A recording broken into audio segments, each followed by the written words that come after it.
इस भाई ने खुलकर सच्चाई बताया, आप भी सुनकर हैरान हो जाएंगे। पूरे वीडियो देखना आखिरी तक। अगर महाभारत और रामायण की बात करो तो सुनो, भगवान राम की जो लड़ाई थी किसके खिलाफ थी? मुसलमानों से जंग की उन्होंने, मुसलमानों से लड़ाई थी, रावण के विरुद्ध थी, धर्म और अधर्म की लड़ाई थी। महाभारत में किससे युद्ध हुआ था? मुसलमानों से हुआ था। या मुसलमानों की जंगे बदर में हिंदुओं से युद्ध हुआ था, या जंगे ओहद में हिंदुओं से युद्ध हुआ था।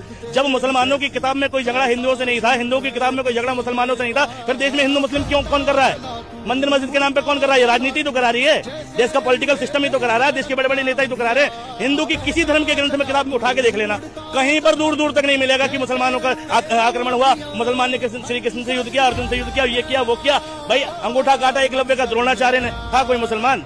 बताओ। और मुसलमानों के हिसाब में लगा दो, कहीं से कहीं तक कोई था हिंदू जंग में? जब हिंदू मुसलमान का झगड़ा ग्रंथों में नहीं है, उनकी धार्मिक किताबों में नहीं है, देश के अंदर पैदा करने वाला कौन? ये राजनीति तो है, बीजेपी तो है, मोदी जी तो है। तो आप कह रहे हो कि मोदी जी रिस्पॉन्सिबल है। 2014 से पहले क्यों नहीं थी ये डिबेटें कि भैया तुम मंदिर मस्जिद हिंदू मुस्लिम बीजेपी कांग्रेस चल रहा था? 14 से पहले भी तो देश था, या देश 14 के बाद बना है?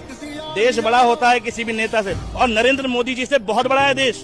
देश बहुत व्यापक है, ठीक है। और मोदी जी इस देश को कम्युनलवाद की तरफ बढ़ा रहे हैं। बहुसंख्यकवाद से किसी भी देश की